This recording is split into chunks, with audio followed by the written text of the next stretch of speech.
Bonjour à tous, bienvenue sur VOA Afrique. Nous sommes à New York, en marge de l'Assemblée générale des Nations Unies. J'ai l'honneur d'avoir à mes côtés le président de la République du Mali, Ibrahim Boubacar Keïta. Bonjour, Monsieur le Président, et merci d'avoir accepté de répondre à nos questions. Mon plaisir, mon honneur, madame. Alors tout d'abord, quel bilan vous faites de l'Assemblée générale de l'ONU à laquelle vous venez de participer? Je crois que l'Assemblée est encore en session. Donc, à ce niveau-là, à ce stade de tirer un bilan, c'est assez prétentieux. Du moins, je peux dire que, pour ma part, d'être venu ici m'aura été utile pour faire avancer peut-être le dossier Mali et le Sahel. Et c'est à ce niveau-là que j'étais attendu, à ce qui me concerne. Nous avons eu hier la réunion de haut niveau sur le Mali et le Sahel, c'est une bonne tenue, et qui a été bien courue. Et là, je pense qu'aucun siège n'était vide. Et cela est patent, constant et avéré. Et je crois que le Sahel mérite cela, le Mali également. Donc, de ce point de vue, bon. Bon, on a vu que vous étiez l'un des chefs d'État au devant de la scène pour défendre justement ce dossier du G5 Sahel ici à New York. Mais comment rassembler les moyens de cette force quand Washington refuse son passage au chapitre 7? Si je n'avais pas été président, ça aurait été peut-être là l'événement. Que le chef de l'État du Mali ne fût pas présent. Un événement qui concerne le Mali au premier chef, et le Sahel également. Donc cela a été requis. J'avoue que nous avons quelques préoccupations aujourd'hui.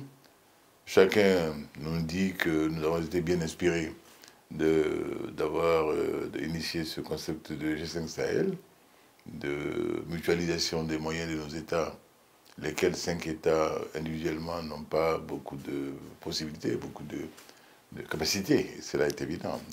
La Mauritanie, le Niger, le Burkina, le Tchad, le Mali. Donc, nous avons été bien inspirés d'avoir cette mutualisation de nos moyens. Mais aujourd'hui, nous sommes butés à un problème. Le financement de cette force conjointe. Nous avons mis en place une force conjointe. Cette force conjointe a besoin d'être opérationnelle. Et pour qu'elle le soit, il faudrait que son budget soit enfin en place. Parce que dans ce genre d'opération, il est surtout très dangereux dans l'incertitude, dans le hasard. Dès que les opérations commencent, il faut qu'elles se poursuivent de manière continue. Et toute interruption est préjudiciable à l'efficacité. 423 millions d'euros, madame, ce n'est pas la mer à boire. Pour autant, nous avons encore un gap aujourd'hui de financement. Nous espérons que tout le plaidoyer qui est développé ça et là va aboutir à la conclusion effective de ce bouclage de financement. Quant au format d'intervention du G5 Sahel, nous souhaitons que l'on nous permette d'être dans un format plus offensif, à l'instar de la brigade qui a été un succès en Afrique de l'Est, au Congo notamment. Le défi qui est devant nous, dans le Sahel, est un défi de même nature. Il ne s'agit plus dans notre zone de stabilisation ou de pacification, de contribution à la paix, mais de lutte effective et réelle contre le terrorisme. Nous avons une lutte asymétrique aujourd'hui, très virulente. Chaque semaine, on apprend qu'ici ou là, sous l'effet d'un engin explosif improvisé, tel le convoi de l'aménagement, la mission multinationale intégrée des Nations Unies pour le Mali, a eu quelques pertes, ou en vies humaines ou en matériel. Cela ne peut pas perdurer. Il faut donc que l'on voit comment faire en sorte que et l'aménagement et le G5 Sahel puissent avoir des mandats plus robustes. Mais c'est vrai que certains de nos amis n'ont pas la même conviction que nous de ce point de vue-là, mais contribuent aussi quand même, contribuent. Est-ce que vous avez donc une alternative au G5 Sahel pour... Il n'y en a pas. Il n'y en a pas. Il n'y en a pas. Je pense que chacun convient que c'est le mode opératoire le mieux adapté aujourd'hui.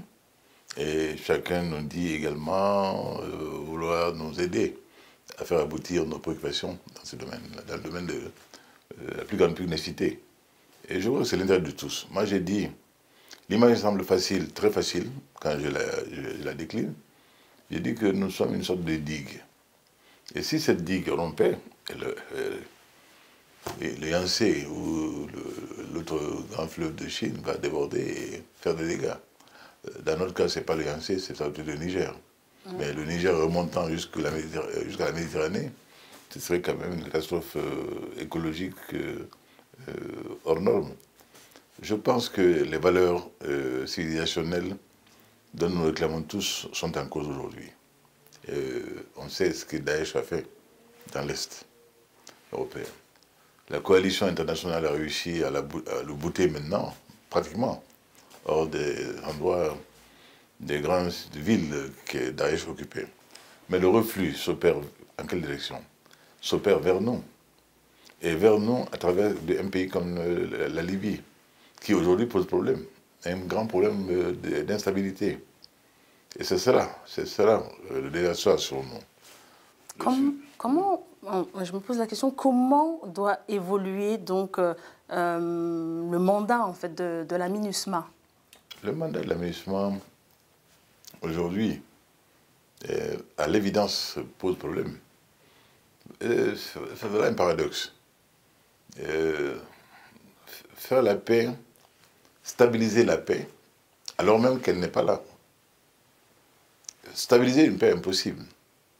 Quand tous les jours, chaque jour, les actes de violence, les actes d'agression se développent contre la MINUSMA, contre les populations civiles, contre les villages paisibles maliens, contre les forces maliennes et les forces alliées, dans une situation instable, volatile, il faut stabiliser la paix. Non, il faut donc que la mission dévolue aux forces amies de la MINUSMA soit une mission un peu plus robuste. C'est ce que nous demandons, pas plus.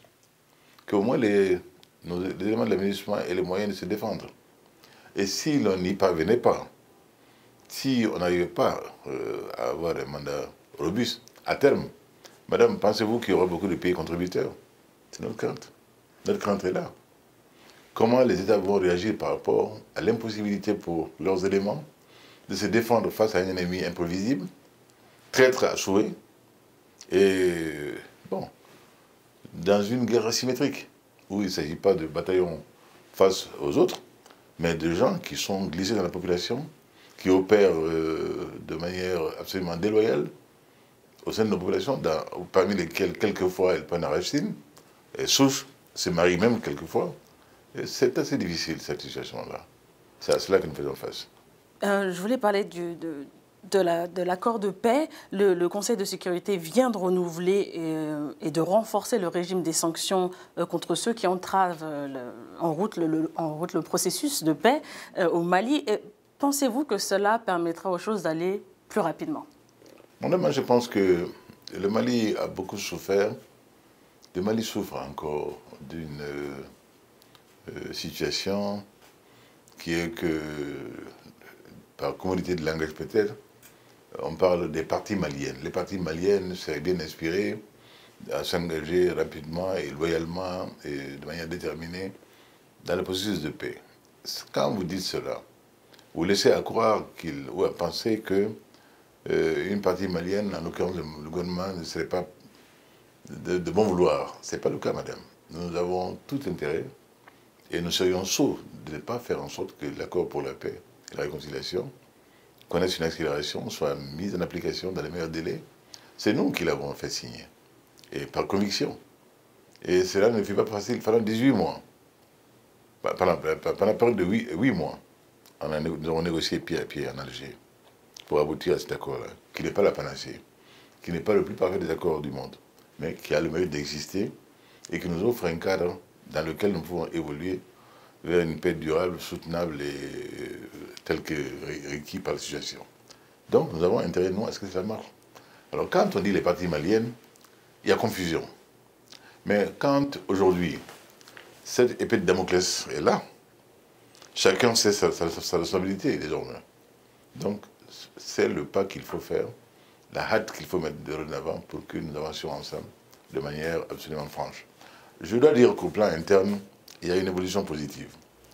Quand le secrétaire général des Nations Unies, Antonio Guterres, est venu au Mali au mois de mai dernier, il a fait un constat heureux. C'est qu'il a trouvé là l'ensemble malien cohérent. Les Maliens ont parlé d'une voix. On dit, y compris les anciens belligérants, nous confions au Premier ministre, ce qu'il dira nous engagera. Ce qu'il dira sera dit en le nom et lieu du Mali.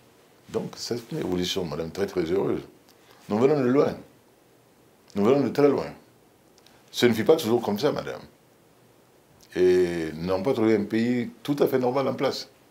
Nous n'avons pas trouvé des éléments maliens en harmonie, disparates. Aujourd'hui, si cela convienne, qu'on peut parler, ils peuvent confier au chef du gouvernement du Mali le soin de parler en leur nom, lieu et place, madame, il y a un progrès inouï qu'on doit constater. Mais l'accord de paix donc, continue de connaître des difficultés de mise en œuvre. Est-ce qu'il faudrait songer à son amendement? Je crois que l'accord de paix, je dis encore une fois, n'est pas un accord parfait. Sa mise en œuvre souffre de difficultés, lesquelles je vais vous prendre le domaine institutionnel. Nous avons tenté de faire la révision constitutionnelle pour permettre l'adoption de la mise en œuvre de dispositions institutionnelles relatives à la gouvernance territoriale et politique, notamment la création du Sénat. Nous en avons été empêchés par une campagne malencontreuse et malheureuse qui a déformé les réalités, qui a donné un contenu qui n'était pas le vrai contenu à cette tentative-là, qui nous a obligés à différer, pas à abandonner. Et c'est l'une des tâches prioritaires de ce nouveau gouvernement dans les mois à venir.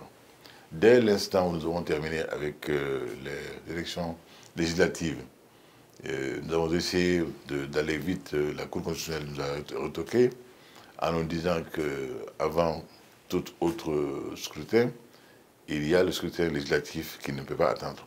Le mandat des députés prenant fin le 31 décembre impérativement, sans possibilité de prolongation. Donc, nous sommes dans la ligne et nous ferons ce que nous devons faire. Les conflits interethniques contribuent à exacerber même les tensions dans certaines régions de votre pays. C'est le cas dans le cercle de Koro, où les communautés Peu, les Dogons, font quotidiennement les morts. Quelles mesures votre gouvernement compte mettre en place pour résoudre cette question? Madame, cette question, il fut un temps, m'aurait peut-être embarrassé, mais ne m'embarrasse pas aujourd'hui. D'abord, vous dire que moi j'ai réputé cette situation de blanchiment du terrorisme.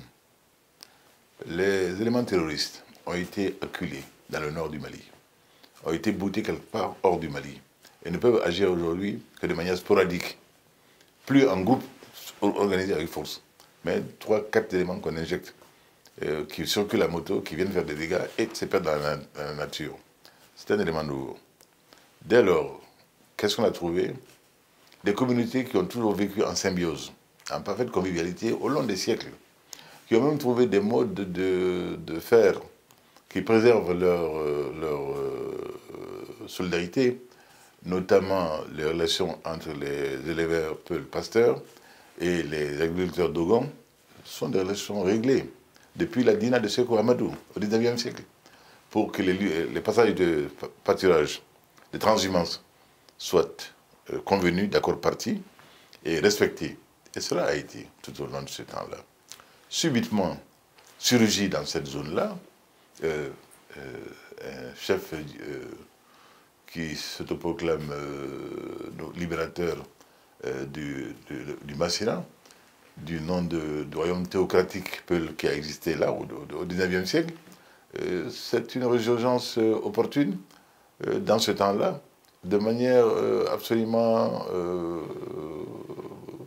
inquiétante.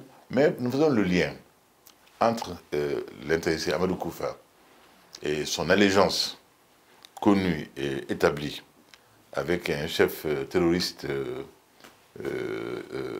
au Mali, qui est de réputation mondiale, et qui pose problème et qui a fait allégeance en son temps à Daesh.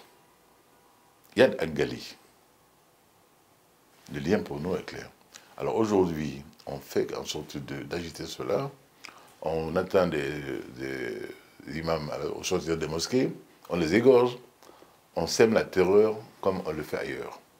Et l'affaire prend une tournure tout de suite d'un conflit ethnique entre Peul et Dogon. Non. Alors nous avons mis en place, nous, gouvernement du Mali, nous n'avons pas été contemplatifs. Non, nous avons décidé de mettre en œuvre un plan de sécurisation interne des régions du centre, qui consiste en un maillage administratif de la zone et sécuritaire également aussi. Vous ne pouvez pas demander aux populations qui ont dû fuir pour des raisons de sécurité, de sécurisation de leurs personnes et de leurs biens, de revenir dans des lieux où elles n'ont pas l'assurance de la protection de l'État. Donc nous avons fait revenir là des éléments des forces armées et des forces de sécurité, en même temps que les administrateurs, pour que les populations se sentent en assurance et en sécurité. Donc l'affaire est en train d'avancer. Cela fait que pendant les élections dernières présidentielles, au premier tour, à peu près une 400aine de bureaux n'ont pas été ouverts. Mais quand on dit bureau, certains pensent à des centres de vote. Non. Dans un centre de vote, vous avez 4, 5, 10 bureaux. Ce n'est pas les centres de vote, c'est 400 bureaux de vote. Donc on a extrapolé là aussi, on a dit beaucoup de choses, souvent tout et n'importe quoi. Mais c'était le premier tour de l'élection présidentielle. Au second tour, ce chiffre s'est réduit presque de moitié. Donc le gouvernement du Mali travaille, il fait de son mieux, dans un contexte difficile. Et dans une zone, madame, qui est une zone centrale, une zone inondée. Et en cette saison, l'accès de la zone est très difficile. Et nous n'avons pas beaucoup d'hélicoptères. Nous venons seulement d'en acquérir d'ailleurs. Ça, c'est un autre sujet, je ne vais pas revenir là-dessus. Bon, vous avez déjà mentionné les élections, donc vous avez été déclaré vainqueur de l'élection présidentielle. Votre principal challenger, Soumaïla Cissé, n'a cessé de contester les résultats. Comment comptez-vous ramener le calme sur le front politique? Madame, je souhaite que vraiment, je fais le vœu que rapidement, on mûrisse en Afrique. Et que l'on soit à hauteur de défis démocratiques. Dès l'instant, madame, où un gouvernement se met en devoir d'organiser de la manière la plus claire possible, la plus transparente possible des élections, comme ça a été le cas du gouvernement du Mali, sans complexe, je n'ai pas été déclaré, j'ai été vainqueur des élections présidentielles. Madame, je vous le dis, nous avons eu souci, dès l'abord, de faire en sorte de réduire autant que possible les éléments pouvant prêter à contestation post-électorale. Nous avons fait d'abord une révision exceptionnelle des listes électorales. La question des listes électorales pose souvent problème en Afrique. Nous avons eu souci. Notre liste a été révisée de manière exceptionnelle. Et nous n'en sommes pas restés là. Nous avons soumis à audit ce fichier. Nous l'avons fait faire par l'Organisation internationale de la francophonie. Et cette expertise a été reconnue par toutes les parties prenantes maliennes. Au premier chef, l'opposition elle-même. Et le président du comité d'experts, qui en a connu, est un élément de l'opposition. Et le comité également, qui a reçu les résultats de l'audit, était présidé par le chef de file de l'opposition lui-même. Donc, nous avons été surpris, madame, d'entendre après des cris d'orfraie et des accusations de mise en ligne d'un fichier parallèle, de manipulation, etc., etc. Non, non, pas de complexe.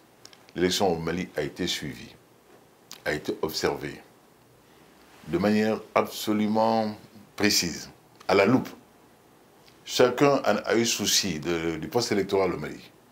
Parce que, justement, M. Cissé avait dit, urbi et orbi, que s'il y avait le moindre dérapage, il y avait le moindre élément de contestation, il y aurait crise post-électorale au Mali. Il l'avait déjà annoncé. Donc, en réalité, nous sommes dans une posture qui n'est qu'un développement de ce qui avait été prédit. Sinon, les résultats, nous n'avons aucun complexe là-dessus. Vous lui avez tendu la main à ce challenger Soumaïla Cissé. Est-ce que ces efforts pourraient déboucher sur la mise en place d'un gouvernement d'union nationale après les législatives de décembre prochain? Madame, vous savez, au Mali, nous avons l'habitude de faire tout ce qu'il faut pour que notre pays soit apaisé. Mais nous ne sommes également pas dupes des manœuvres politiciennes pour être. Nous avons gagné ces élections-là de belle façon. Nous avons mis en place un gouvernement sur des critères de compétence, de jeunesse, de justice au genre, exclusivement. Nous ne sommes prêtés à aucun marchandage politicien. Aucun. Aucun leader politique n'a été reçu par moi pour en connaître l'intérêt du Mali. J'ai été élu pour servir le Mali. Et j'essaie de le faire de belle façon. Il y a 1001 façons d'en être, de participer au développement du pays autrement que dans le gouvernement. On avait dit avant l'élection présidentielle, ils sont venus me voir. Ils m'ont dit non, monsieur le président, vous feriez erreur d'organiser des élections présidentielles en ce temps-ci, où nous avons des problèmes d'insécurité, où les régions ne sont pas toutes prêtes à cela. En lieu et place, monsieur le président, nous vous conseillons, avec nous, de convenir dès maintenant, ici et maintenant, d'une transition. D'une transition, laquelle aurait mission de préparer et de mettre en œuvre la réforme constitutionnelle et d'aller à des élections convenues d'accord parti. Madame, je comprends bien. La transition est cette période bienheureuse durant laquelle chacun a une petite part là-dedans. On n'est pas soumis au verdict sec et sévère et humiliant quelquefois du suffrage, où l'on peut avoir 0, quelque chose. En lieu et place, on a un ministère. C'est commode. Non, je crois que nous savons ce qu'il faut pour le Mali et nous saurons faire en sorte que chacun en soit s'il le veut réellement. Il le veut. S'il le veut réellement. Oui. Donc, vous, malgré la crise sécuritaire, on a parlé déjà du G5 Sahel, la MINUSMA, mais malgré toute cette crise, le Mali est en 3e position économique dans l'UMOA et la 5e de la CEDEAO. Que comptez-vous faire pour amener plus de confiance dans le climat des affaires? Madame, je vous remercie beaucoup de rappeler cela. On ne le dit pas souvent, mais il est quand même singulier que malgré un contexte très difficile, nous soyons dans cette position que vous venez d'indiquer, 3e de l'UMOA, 5e CEDEAO. Et pour l'UMOA, j'avoue que c'était avec un plaisir non fin que j'ai fait le constat, comme mes collègues, mais du respect scrupuleux par mon pays des critères de convergence. Les critères de convergence valables au niveau de l'UEMOA sont respectés par le Mali. Madame, nous avons un rapport de la dette par rapport au PIB qui est tout à fait convenable. Et notre capacité d'endettement reste encore assez élevée. Parce qu'au niveau de la CEDEAO aussi, mettons, c'est 70%, nous en sommes à 30%. Et nous avons également, madame, un taux d'inflation qui tient la route. Je crois 3,9. Et la CEDEAO, vous me direz, c'est 4. Donc nous sommes là aussi en deçà. Nous avons, madame, également un pays qui n'a pas besoin que la Banque centrale intervienne pour le refinancement de son économie. Nous sommes à l'aise, madame. Nous sommes à l'aise. Et je voudrais vous dire aussi que nous avons réussi également au plan économique des performances en matière de développement. Notamment, nous avons aujourd'hui notre grenier national qui est à hauteur de 9 200 000 tonnes de céréales. C'est un bond prodigieux de 62%. Nous avons, en matière de coton-culture, réussi également l'exploit d'être le premier producteur de coton au sud du Sahara. Tout cela, madame, dans un pays comme le Mali, qui sort à peine de cette crise-là qu'il a connue, dont les effets subsistent encore, et perdurent encore aujourd'hui. Nous sommes en train de diversifier également nos productions. Mais nous avons un problème. Nous avons un problème, c'est que nous soyons bien inspirés et sûrement mieux, même d'augmenter la plus-value en ces matières-là, si nous pouvions transformer localement certains produits de base. Cela demeure un sujet de préoccupation. Mais là aussi, j'ai bon espoir. Nous avons un déficit énergétique qui est en train d'être comblé. Nous avons aujourd'hui 350 MW de capacité du parc énergétique, alors que nous aurions besoin de 700 MW pour combler l'ensemble de nos besoins. Mais les projets en cours sont là également aussi. Je crois d'ailleurs que même ce mois-ci, il y a l'inauguration prévue d'une centrale solaire à Caille. Donc nous avançons, madame, nous avançons. Et quand nous disons que le Mali avance, ce n'est pas exclu encore, c'est une réalité. Enfin, le Mali avance et le Mali avance avec sa jeunesse. Vous avez placé votre quinquennat sous le signe de la jeunesse, mais au-delà de la nomination de jeunes cadres à des postes stratégiques, s'agirait-il aussi d'un rajeunissement de la classe politique? La jeunesse, madame, ce n'est pas un élément de propagande pour nous, c'est une conviction qui repose sur quoi? Notre population est majoritairement jeune. Donc c'est pour elle que quelqu'un de mon âge doit travailler, s'il est intelligent. Ce ne sont pas les Hebbines qui vont faire le Mali, mais ce sont ceux qui sont en projet de devenir et qui savent leur avenir dans ce qu'ils feront pour le Mali. C'est cela. Et donc cette population jeune souhaite être mise en confiance par la création d'opportunités réelles d'employabilité, d'emploi, et également que le pays crée pour elle toutes les conditions de réalisation. Et ce souci, je l'ai. C'est pour cela que nous avons, et nous le disons à tous nos interlocuteurs, un besoin aujourd'hui très important de centres de formation et d'apprentissage, d'instituts de formation aux nouvelles technologies, ce qui est une chance pour le monde. Quelqu'un a dit, je vois que c'est Jean-Jacques Servan-Schreiber, en 70, qu'il pense que l'Afrique va avancer à grandes enjambées parce qu'elle pourra faire, grâce aux microprocesseurs, l'économie de stade de développement auquel d'autres ont été obligés de se soumettre. Donc cela, la jeunesse malienne est déjà absolument à diapason de la jeunesse du monde. Récemment à Dakar, j'ai été étonné, mais vraiment, heureusement, agréablement surpris, de voir que les jeunes Maliens ont été lauréats d'un concours de robotique. C'est prometteur. Donc cela ne peut que me réjouir. Dès lors, madame, pourquoi je ne ferai pas confiance dans la jeunesse?